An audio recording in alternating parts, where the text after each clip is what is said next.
Bismillahirrahmanirrahim. Assalamualaikum warahmatullahi wabarakatuh. Alhamdulillahirabbil alamin.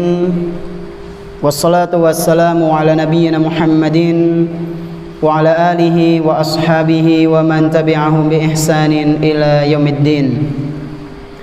Asyhadu an la ilaha illallah wahdahu la syarika lah wa asyhadu anna Muhammadan abduhu wa rasuluhu la nabiyya ba'dah. Alhamdulillah, segala puji hanya milik Allah Subhanahu wa taala, di mana Dia telah memberikan kepada kita semuanya nikmat yang begitu banyak.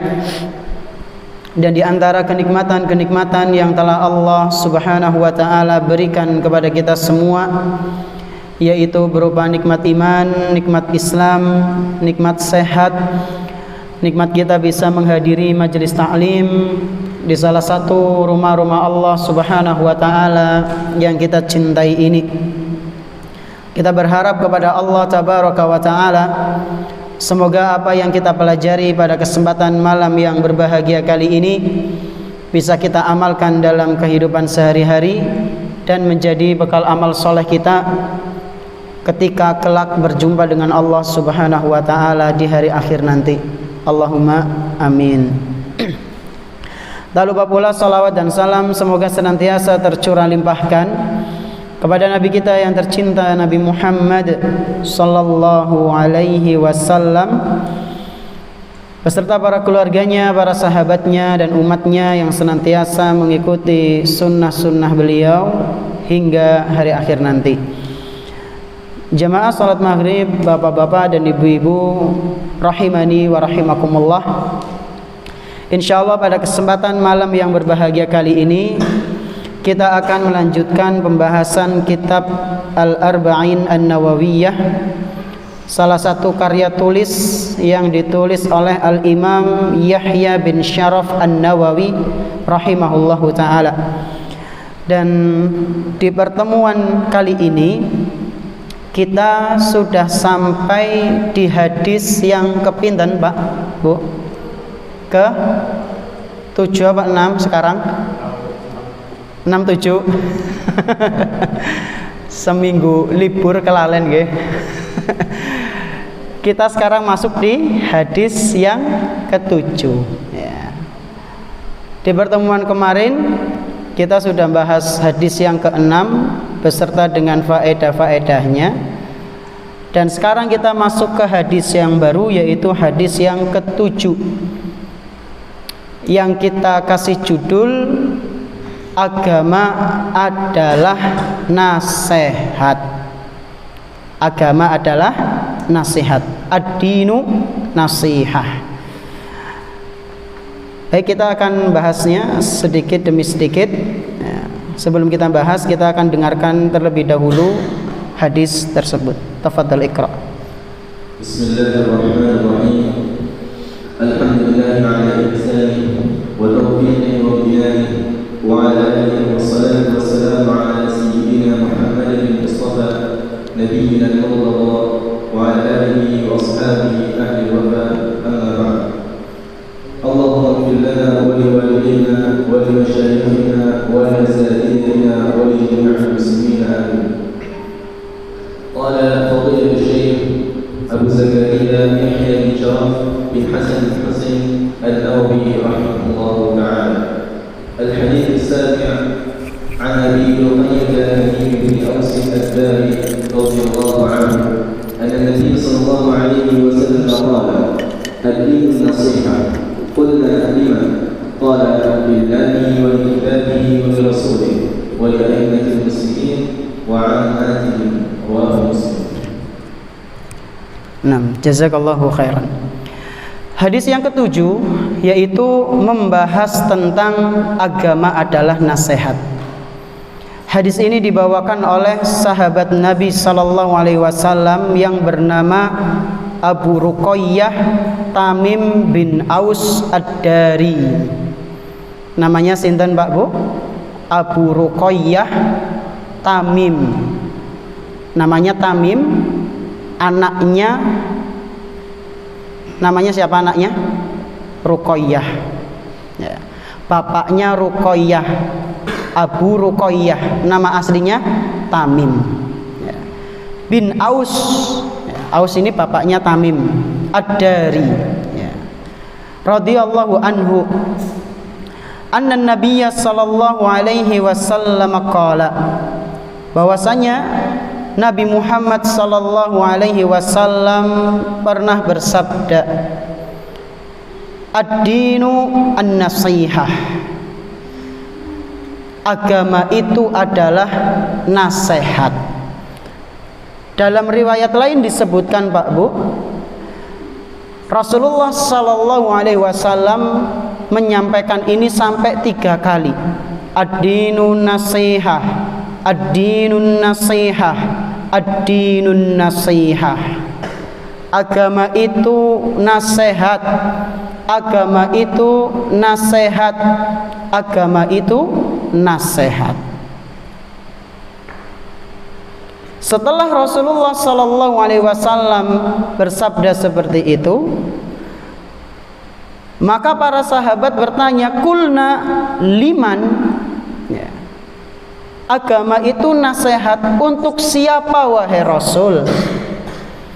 Maka beliau sallallahu alaihi wasallam pun bersabda, lillahi wa li kitabihi wa li rasulihi wa li a'immatil muslimina wa ammatihim.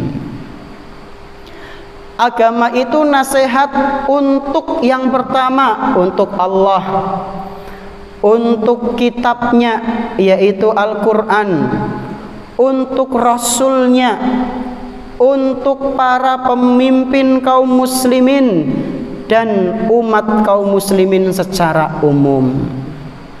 Mungkin timbul pertanyaan, loh Ustadz, tadi disebutkan agama itu nasihat, kok Rasul mengatakan untuk Allah?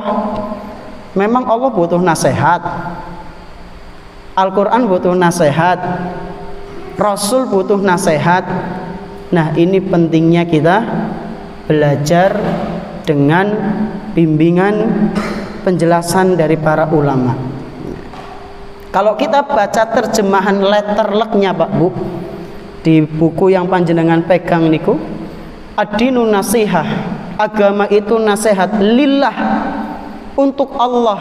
Nah, kalau orang awam yang baca seperti kita, masa Allah dinasehati sih? Kan nangkepnya seperti itu ya. Ini gimana penjelasannya? Nah, insya Allah akan kita bahas pada malam hari ini. Sebelum kita bahas satu persatu, ya lillahi wali kitabihi wali rasulihi dan seterusnya, kita akan bahas yang paling awal, ad-dinun nasihah, agama itu nasihat. Pertanyaannya, nasihat sih apa? Ya. Nasihat itu apa? Panjenengan bisa mendefinisikan Pak Bu, nasihat niku nopo? Nasihat nopo Pak Thohir? Ngasih saran, nggih, Masya Allah. Nasihat niku nopo Pak Taat?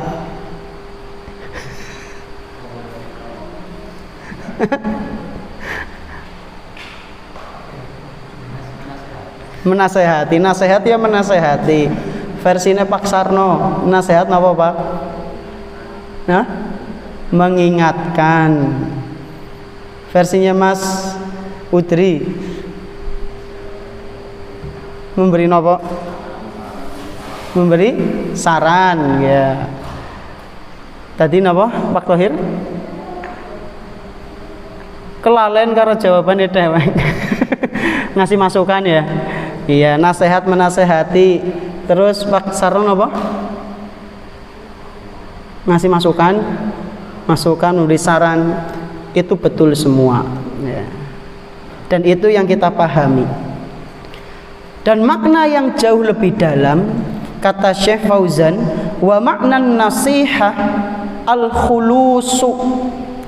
Nasihat itu kalau mau kita kulik lebih dalam, dia itu adalah sebuah kabar yang disampaikan benar-benar bersih suci.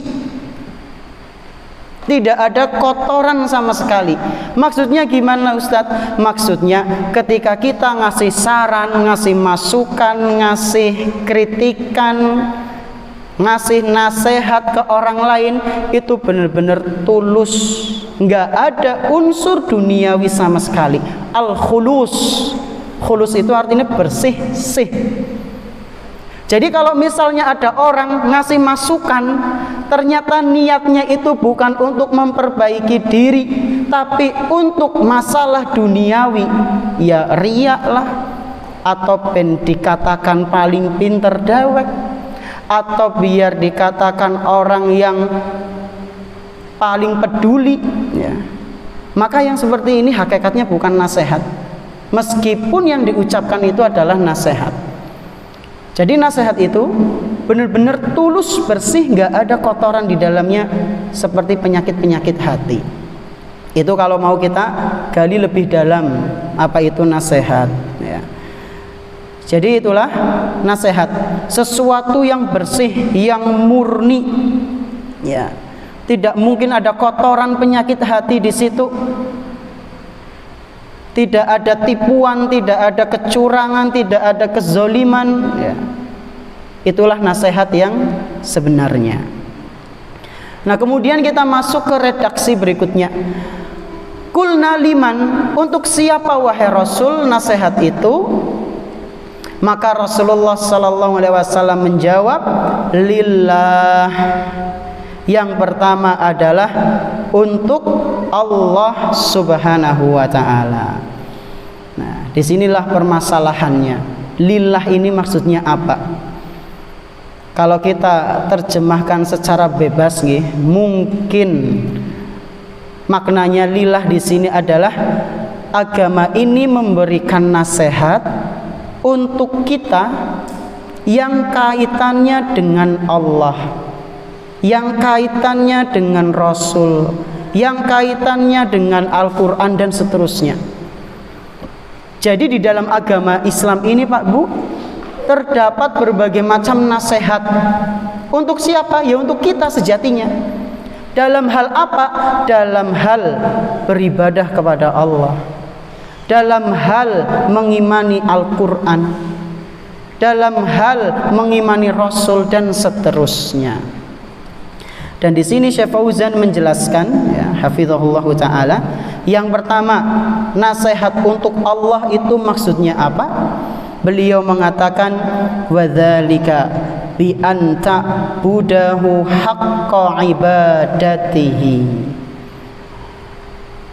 Yang pertama, nasihat untuk Allah Subhanahu wa taala maksudnya adalah engkau beribadah dengan benar hanya kepada Allah Subhanahu wa taala. Ya, jadi kita beribadah kepada Allah Subhanahu wa taala dengan sebaik-baiknya. Inilah makna yang pertama. Wa tu'mina bihi imanan kamilan, dan engkau beriman kepada Allah Subhanahu wa taala dengan iman yang sempurna. Ya. Iman yang sempurna itu sih gimana Ustaz? Ya kita memperlihatkan zahir keimanan kita dan juga batin kita, dan batin itu jauh lebih penting. Jangan seperti orang-orang munafik yang mana mereka menampilkan keimanan tapi sejatinya dalam hati mereka memerangi Islam, ya. Orang munafik yang seperti ini ngakunya Islam tapi aslinya benci dengan Islam, ingin merusak Islam, menghancurkan Islam dari dalam. Maka balasannya kata Allah Subhanahu wa taala, dikeraknya neraka. Udumung nengisor Pak Bu. Teng pundi? Kerak niku berarti posisinya pundi? Paling ngisor ya. Nek kompor berarti sing ireng niku nggih. Ya, ngisor maning mungkin. Ya. Dan ini disebutkan oleh Allah Subhanahu wa taala dalam Al-Qur'an surat An-Nisa ayat 145. Allah Subhanahu wa taala berfirman, innal munafiqina fid darkil asfali minan nar. Sesungguhnya orang-orang munafik yang memperlihatkan keimanan tapi aslinya hati mereka itu busuk, ingin menghancurkan Islam dari dalam, maka mereka itu nanti di akhirat fid darkil asfali minan nar. Posisi mereka itu di bawah keraknya neraka, paling bawah. Berarti tasih mending dalam tanda kutip orang kafir. Jadi orang kafir itu di bawah neraka, orang munafik nang sore maning. Allahu Akbar. Siksaannya nggak tahu seperti apa, Pak Bu. Orang sing nang emperan neraka saja, sinten sing disiksa di emperan neraka? Abu Thalib. Siksaannya pripun? Dia dipakaikan sandal dari neraka, nglodok uteke. Jadi panasnya itu semlentet langsung ke atas, pecah. Itu siksaan paling ringan di emperan neraka. Da sing ngisor dewek sing kepriwe? Ya. Allahumma musta'an. Ya, maka hati-hati. Ya, jangan sampai kita terkena penyakit nifak i'tiqadi. Ya. Kemunafikan dalam masalah akidah. Ini kata Allah Subhanahu wa taala. Ya. Mereka ingin menipu kaum muslimin, tapi sejatinya mereka lah yang tertipu. Yukhadi'una Allah walladzina amanu wa ma yakhda'una illa anfusahum. Terus gimana ayatnya? Wahum la yash'urun, wa ma yash'urun. Nah, mereka ingin menipu Allah dan orang-orang yang beriman, tapi sejatinya mereka itu menipu diri mereka sendiri dan mereka tidak merasakannya. Ini mengenai nasihat kepada Allah. Maksudnya apa? Maksudnya kita harus beriman kepada Allah Subhanahu wa taala. Tadi saya sudah cek beberapa kitab syarah Arba'in, Pak Bu, dan penjelasannya itu sama semua. Ya, mau itu Imam Ibnu Rajab, mau itu Imam An-Nawawi sendiri, Imam Ibnu Daqiq Al-Aid, imam-imam yang lainnya, para ulama yang lainnya, Syekh Fauzan menjelaskan seperti itu. Nasihat untuk Allah itu maksudnya kita beriman kepada Allah Subhanahu wa taala. Makanya tadi terjemahan bebasnya mungkin ya, agama ini memiliki banyak nasihat. Di antaranya adalah nasihat yang kaitannya dengan Allah, yaitu beriman kepada Allah Subhanahu wa taala. Kemudian yang kedua, nasihat untuk sinten? Li kitabihi, untuk kitabnya. Kitab apa yang dimaksud di sini? Yaitu wahuwal Quran. Kitab itu maksudnya adalah Al-Quran. Nasihat untuk kitab, gimana maksudnya Ustaz? Syekh Fauzan hafizahullahu ta'ala menjelaskan, antu'mina bihi wa ta'taqida annahu kalamullah, yaitu engkau beriman dengan Al-Quran dan meyakini bahwasanya Al-Quran itu adalah firman Allah, wa annahu munazzalun ghairu makhluqin, meyakini pula bahwasanya Al-Quran itu bukan makhluk. Kalau bukan makhluk berarti Al-Quran itu apa Pak Bu? Firman. Firman itu sih apa? Ucapan. Ya. Wa annahu kalamullahi haqiqah. Al-Quran itu adalah ucapan Allah yang hakiki. Hakiki berarti artinya apa? Sing temenan. Ya. Kayak saya ini, panjenengan dengar suara saya mboten? Dengar ya. Dan ketika panjenengan dengar suara ini, jenengan yakin seyakin-yakinnya itu suara saya bukan? Yakin. Nggak mungkin panjenengan dengar suara saya, oh pes suarane Pak Warlan, ira mungkin. Itu namanya hakiki. Benar-benar suaranya Wisnu Tanjung Prasetya. Ya.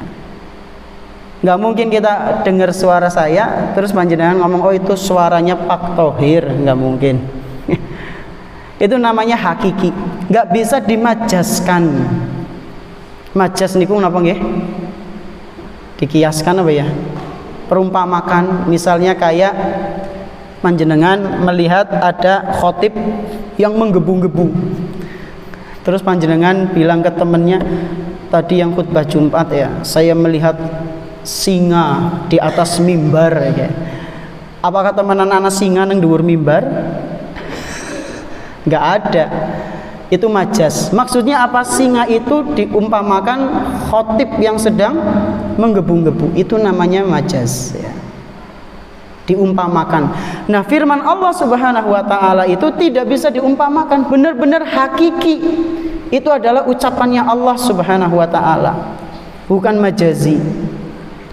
Dan inilah yang harus diyakini oleh setiap orang yang beriman. Al-Quran itu adalah firman Allah, bukan makhluk ya.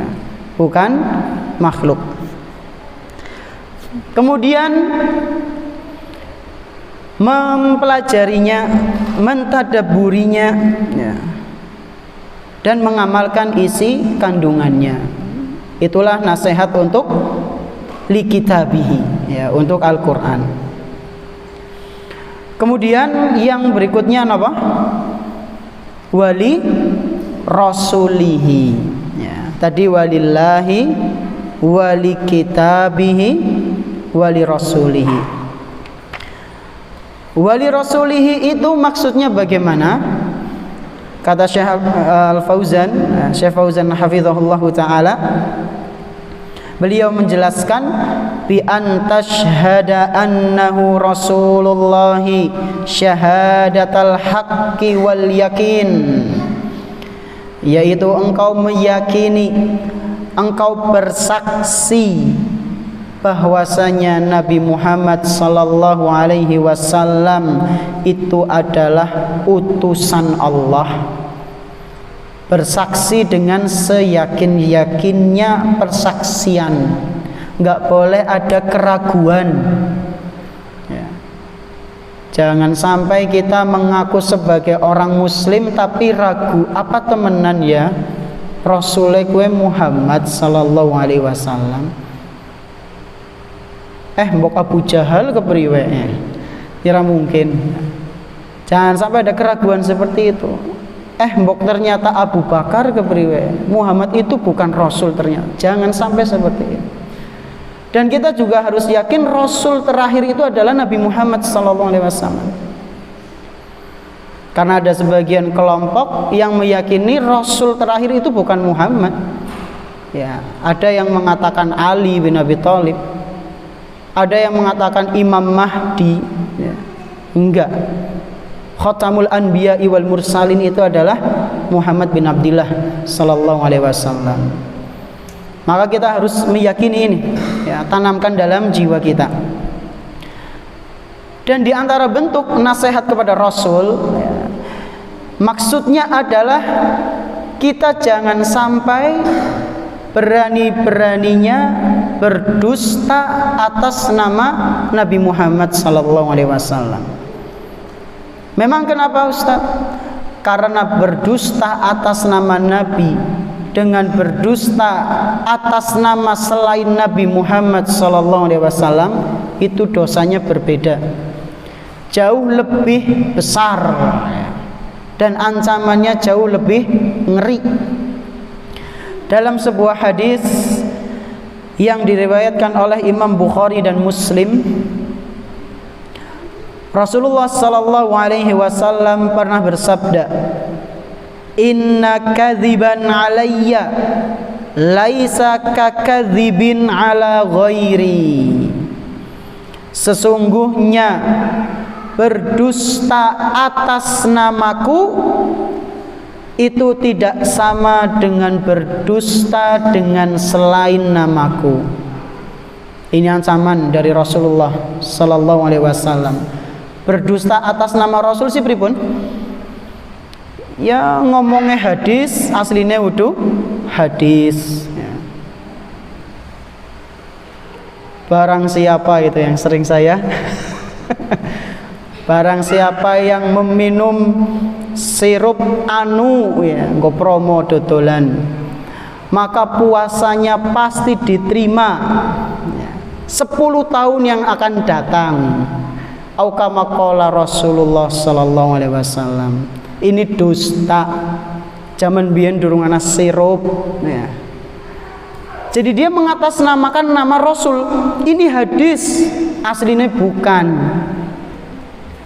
Maka kata Nabi, dosanya enggak sama dengan dia berdusta atas nama yang lain. Lalu beliau memberikan ancaman yang kedua, man kadzaba alayya muta'ammidan falyatabawwa maq'adahu minan nar. Barang siapa yang sengaja berdusta atas namaku, menyampaikan sebuah riwayat padahal itu bukan hadis, tapi ngomongnya itu hadis, kata Nabi sallallahu alaihi wasallam, falyatabawwa maq'adahu minan nar. Persiapkan tempat duduknya di neraka. Jadi sudah auto itu, pasti ke neraka. Orang yang berdusta atas nama Nabi, kalau dia tidak bertaubat. Maka jangan sampai kita berani-beraninya menggunakan nama Nabi Muhammad SAW dalam kedustaan. Ya.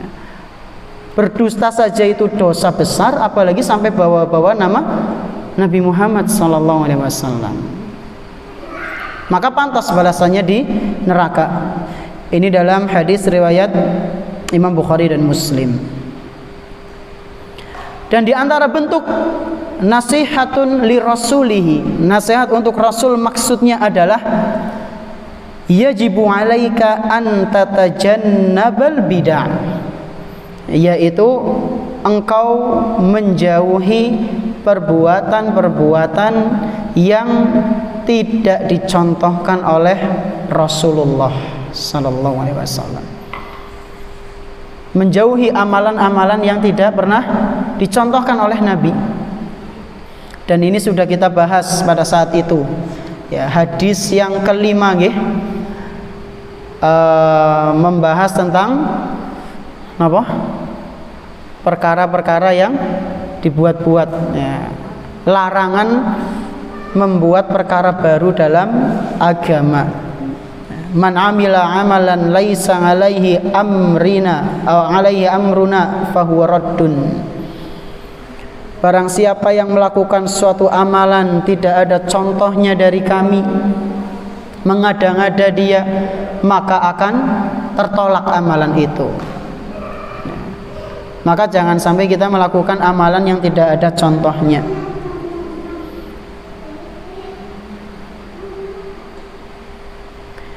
Dan di antara bentuk nasihatu li rasulihi, nasihat untuk Rasul, maknanya adalah, kata Syekh Fauzan, annal hadits ad-dha'ifa alladhi nassa ahlul ilmi ala dha'fihi la tansibhu ila Rasulillah sallallahu alaihi wasallam ala sabilil jazmi wa inama taqulu yurwa an Rasulillah sallallahu alaihi wasallam aw warada an Rasulillah sallallahu alaihi wasallam.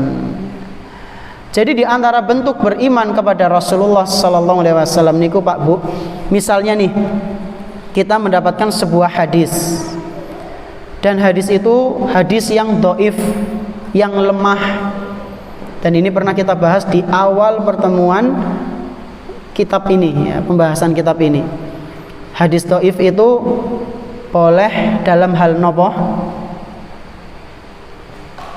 Dalam hal nopo?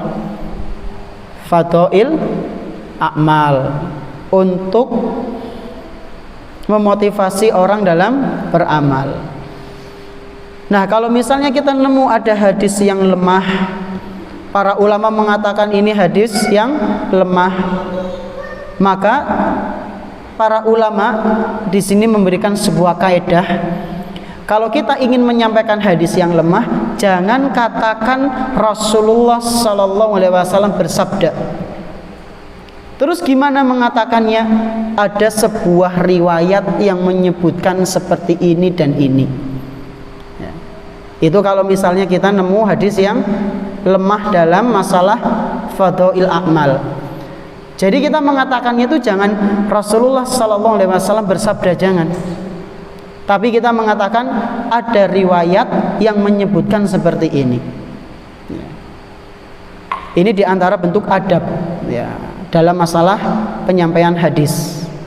Beda kalau hadisnya itu benar-benar sahih, Bukhari Muslim misalnya, maka kita harus jelas mengatakan Rasulullah sallallahu alaihi wasallam bersabda. Tapi kalau ternyata hadisnya ini lemah, para ulama menilainya lemah, dhaif ya, dan itu dalam masalah fadhail a'mal, maka kita mengatakan ada sebuah riwayat mengatakan seperti ini. Jangan mengatakan Rasulullah bersabda. Ini diantara faedah. Kemudian yang keberapa? 1, 2, 3, 4. Yang keempat. Untuk siapa Pak Bu? Wali a'immatil muslimin. Nasihat untuk para pemimpin kaum muslimin. Maknanya bagaimana?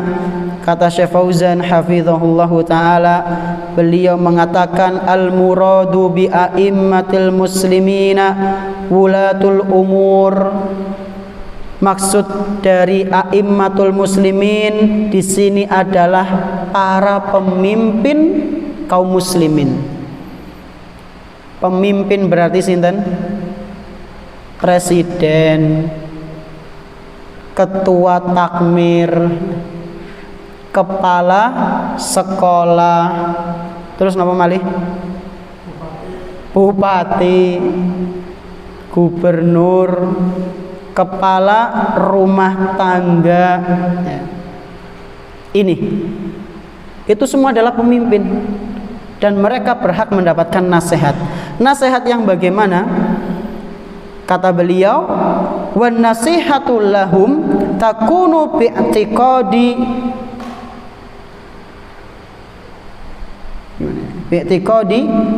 wilayatihim ya. Jadi bentuk makna nasihat di sini adalah menaati apa saja yang diperintahkan oleh pemimpin, was-sam'i wat-tha'ah lahum, mendengar dan taat kepada pemimpin kita dalam hal apa? Bil ma'ruf, dalam hal-hal yang baik, dalam hal-hal yang tidak melanggar syariat.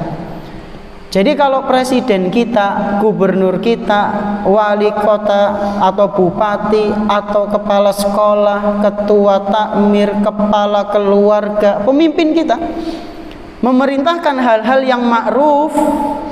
Yang ma'ruf itu kata Imam Ibnul Jauzi rahimahullahu ta'ala, ma'ruf itu adalah sesuatu yang orang waras setuju itu adalah hal baik.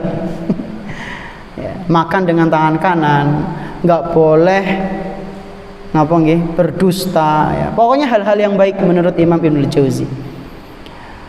Atau hal-hal yang berkaitan dengan iman dan ibadah itu menurut Syekhul Islam Ibnu Taimiyah. Maka kalau pemimpin kita memerintahkan seperti itu, ketaatan, kebaikan, kita wajib as-sam'u wa ta'ah, sami'na wa ata'na, taat, mendengar dan taat ya, dalam hal yang ma'ruf. Adapun dalam hal-hal yang isinya bermaksiat, melanggar syariat, maka enggak ada ketaatan kepada makhluk yang seperti itu. Ini diantara maksudnya nasihat kepada para pemimpin, yaitu kita menjalankan perintah mereka ya. Dan diantara makna yang lain adalah kata Syekh Fauzan, wa kadzalika minan nasihati liwulatil umuri munasahatuhum an ba'dil akhta'i allati tahsulu, yaitu menasehati pemimpin ketika melakukan kesalahan. Yang namanya manusia ya jelas pasti melakukan apa? Kekeliruan, kesalahan. Maka tugas kita sebagai rakyat menasehati, bukan malah mencela di belakang. Dan kalau kita pikir ya Pak Bu, Lebih manfaat mana coba? Ketika pemimpin kita melakukan kesalahan, yang pertama kita ngasih nasihat, baik itu japri atau lewat perantara orang, atau mencela habis-habisan, hasilnya nol potol, wala oliyah dosa. Kira-kira mana yang untung? Yang memberi nasihat kemudian mendoakan, atau yang mencela habis-habisan? Sing untung pundi? Sing untung pundi? Yang ngasih nasihat, yang mendoakan. Adapun yang buntung, ya, yang rugi, yang mencela. Ya. Kita mencela habis-habisan pemimpin kita, nggak mungkin berubah. Tapi dengan doa itulah yang bisa merubah atas izin Allah Subhanahu wa taala. Pengen pemimpin kita baik tapi ora tau ndongakna, lebih sering mencela, ya. Apa gunanya? Ya. Apa gunanya itu? Maka sudah seharusnya kita mendoakan pemimpin kita, ya, menasehatinya kalau bisa. Dan di sini Syekh Fauzan memberikan sebuah peringatan yang cukup tegas. Beliau mengatakan, ya, setelah menyampaikan kalau misalnya ke pemimpin nggak bisa langsung ketemu, maka pakai perantara. Kalau pakai perantara juga kita nggak punya kenalan, nggak bisa menyampaikan nasihat, maka kata Syekh Fauzan, an-nasihatu an tuballighahum in istata'ta dzalika au tuballighahum bil wasitati fa in ajazta an iblaghihim mubasyaratan au bil wasitati fa innal wajiba an taskuta li annaka ma'dzurun. Kalau kita nggak bisa nasihati secara langsung maupun dengan wasilah perantara, nggak bisa kita, maka wajib bagi kita untuk diam. Berarti nggak usah mencela. Kita nasihati langsung nggak bisa, mau cari perantara nggak punya kenalan, tugasnya ya tinggal diam, mendoakan. Berarti nggak dosa Ustadz? Ya enggak. Kata Syekh Fauzan, li annaka ma'dzur. Kamu itu dimaafkan. Ma'dzur, dapat uzur. Karena kamu nggak bisa langsung ke sana dan nggak bisa menyampaikan ke perantara, nggak punya kenalan, maka sudah terlepas, ya, tanggung jawabnya. Maka tugas terakhirnya adalah diam dan mendoakan. Ini masukan dari Syekh Fauzan hafizahullahu ta'ala. Inilah an-nasihah li a'immatil muslimin. Kemudian yang terakhir. Yang terakhir napa Pak Bu? Wa ammatihim, ya. Dan untuk masyarakat secara umum. Maksudnya masyarakat secara umum, makna nasihat untuk masyarakat kaum muslimin secara umum itu apa? Maksudnya kata Syekh Fauzan hafizahullahu ta'ala, wan nasihatu li'ammatil muslimina takunu bisidqi fil muamalati, yaitu kamu jujur ketika bermuamalah, jangan berdusta, jangan melariskan dagangan dengan kedustaan, jangan curang, ya. Lalu beliau mengatakan, ammal ladzi yaghishul muslimina fil bai'i wasyira'i wal muamalati faqad khanahum wa lam yansah lahum. Adapun orang-orang yang berbuat curang dalam muamalah, berbuat licik dalam perdagangannya, maka sungguh dia telah berkhianat kepada saudara muslimnya. Dan ini adalah sifat yang sangat tercela, ya. Dan orang yang curang, ancamannya adalah dia tidak dianggap sebagai umatnya Nabi Muhammad SAW. Rasulullah SAW pernah bersabda dalam hadis yang dibawakan oleh Abu Hurairah, yang diriwayatkan oleh Imam Muslim, Nabi kita Muhammad SAW memperingatkan, man ghasyana falaysa minna. barang siapa yang berbuat curang, yang licik kepada kami, maka dia bukan termasuk dari golongan kami. Kata Syekh Muhammad bin Shalih Al-Utsaimin rahimahullahu ta'ala, kalau ada hadis ancamannya falaisa minna, maka ini menunjukkan dosa besar. Jadi panjenengan kalau ketemu hadis di situ ada ancaman laisa minna, bukan termasuk golongan kami, bukan termasuk golongan kami, ketahuilah berarti itu dosa besar. Berarti kalau kita lihat di sini, berbuat curang itu termasuk dosa besar.